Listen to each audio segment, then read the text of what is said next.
Mira Lane had never been the kind of woman who ran toward danger, and yet, on that rain-soaked Thursday night, behind the neon-lit alleyway, she did exactly that. The shouts came first, angry, sharp, too close to ignore. Then the unmistakable sound of someone being slammed against a metal dumpster. The city kept moving on the main street, horns blaring, lights flashing, people rushing home with umbrellas. But the alley was a world apart, hidden, violent, and forgotten. Mira froze at the corner. She could walk away. She should walk away.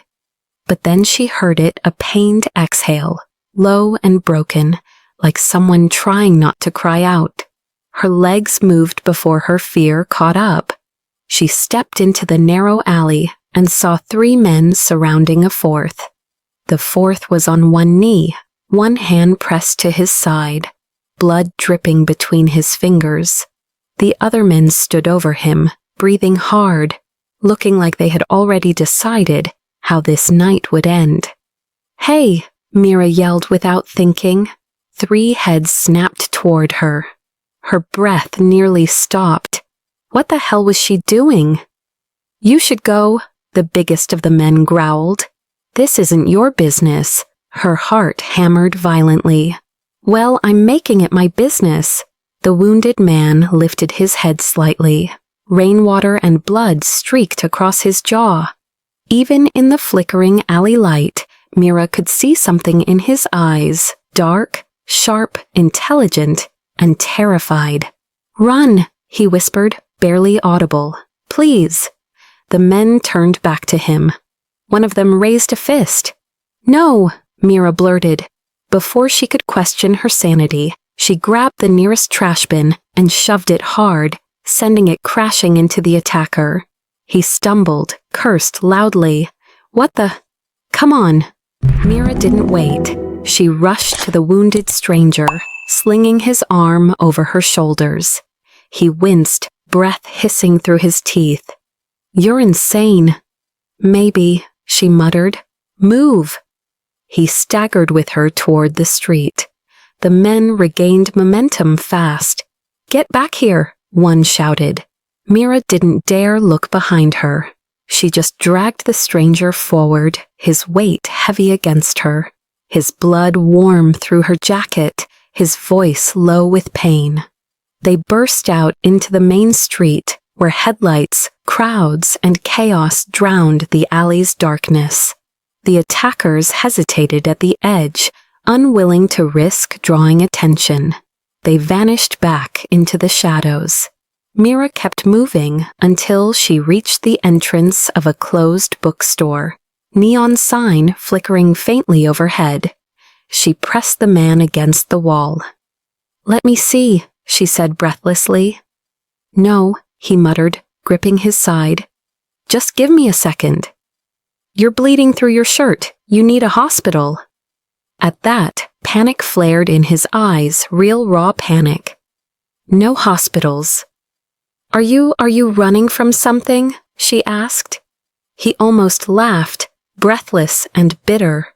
"Something like that," she frowned. "Well, I can't take you to my apartment. I barely know you." He looked at her like she had said something unbelievable. "You just saved my life." Mira opened her mouth, then closed it. Good point. He slowly slid down to sit on the ground, fighting a groan. Up close, she saw more details, expensive boots, a watch far too costly for someone wandering alleys at night, a shirt that looked custom-fitted, even soaked in rain. Who the hell was he? "Let me call someone," she said. "Friend? Family? Anybody?" "No." His tone sharpened with a warning edge.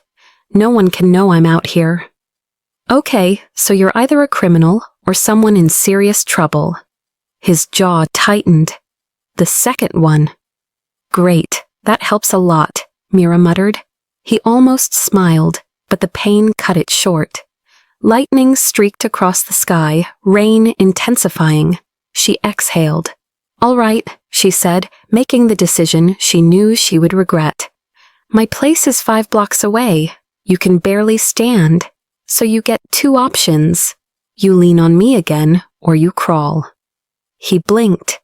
You're risking a lot for someone you don't know.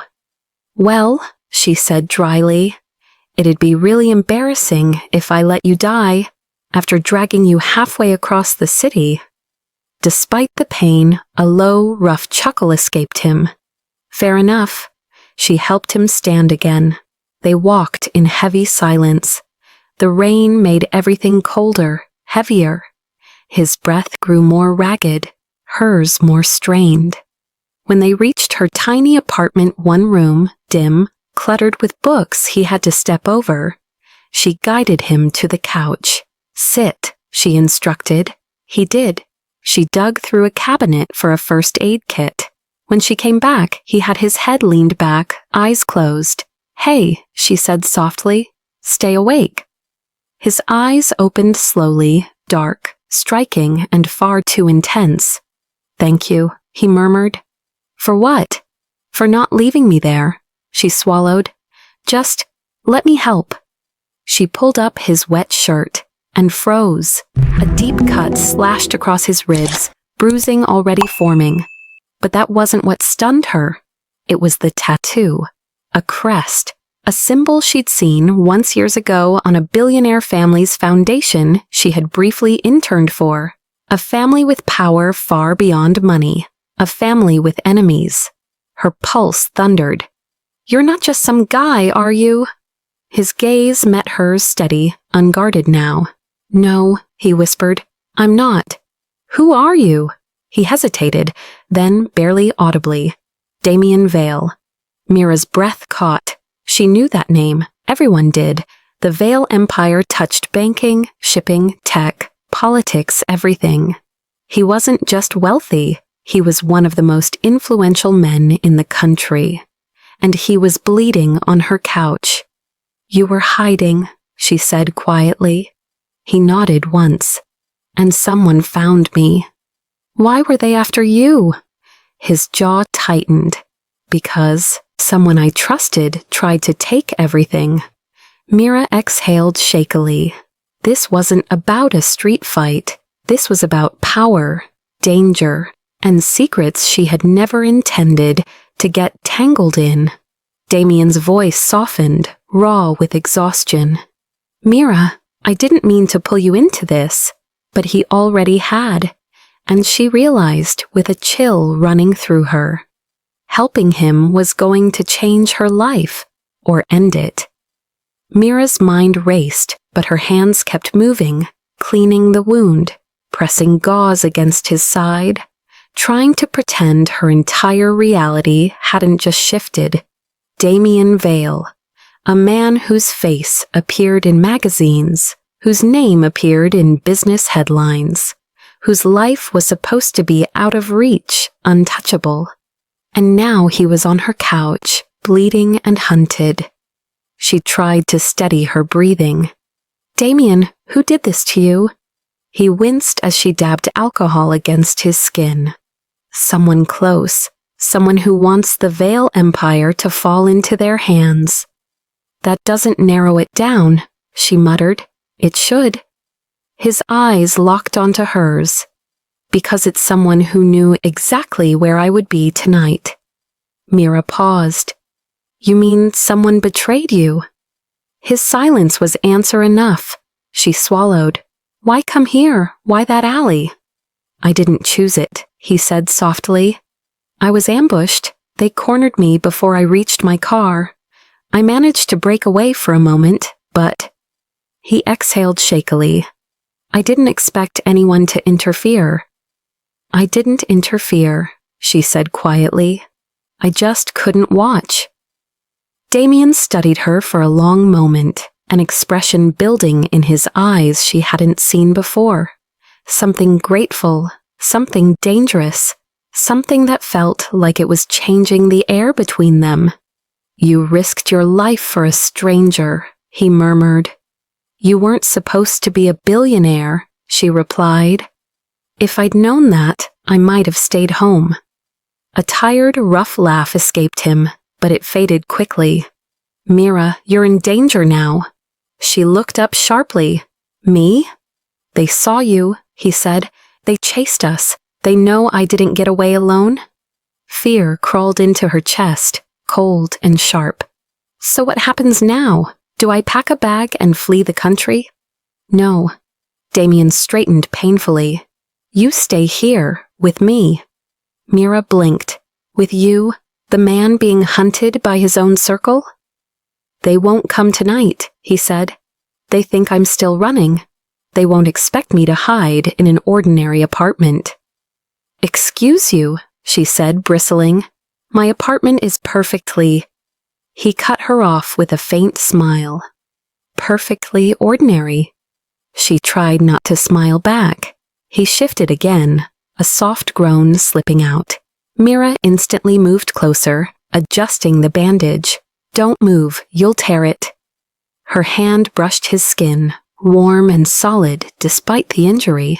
Damien looked at her, really looked, like he was memorizing the shape of her kindness. I owe you my life, he whispered. You don't owe me anything, she said softly. I just did what anyone should do. No, he murmured. Not anyone. I've learned the hard way. Very few people are willing to help without expecting something. Mira sat back slightly. So what now? Tomorrow you go home, return to your billionaire world, and I pretend tonight never happened.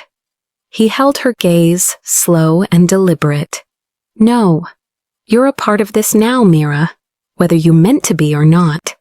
Her breath caught. You saved me, he said. Now I need to protect you. She shook her head. Damien, I don't want... You don't have a choice, he said softly, firmly. They saw you. They'll come looking, and the moment they do, I need to be ready. Mira's heart pounded. Ready for what? His eyes darkened, a storm gathering behind them. For a war I should have seen coming. Silence settled around them, heavy, electric. Then Damien spoke again, voice lower, almost a vow. And I promise you this, Mira, whatever comes next, you won't face it alone.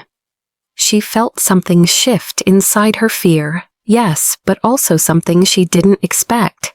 Trust, dangerous, uncertain, but real. Because she knew tonight wasn't the end of the chaos, it was the beginning,